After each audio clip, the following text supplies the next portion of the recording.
공연이 지금 펼쳐지고 있는데요. 와. 네, 바로 어떤 팀이죠, 리샤 씨?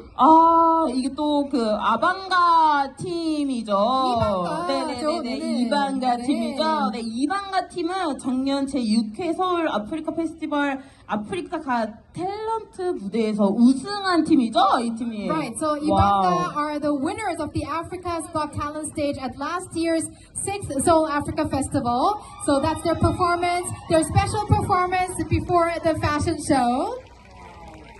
대박이야. 와. And it looks they are not done yet. Let's give them a big round of applause. 네, 아직 공연을 더 이어가는 것 같습니다. 큰 박수 부탁드립니다.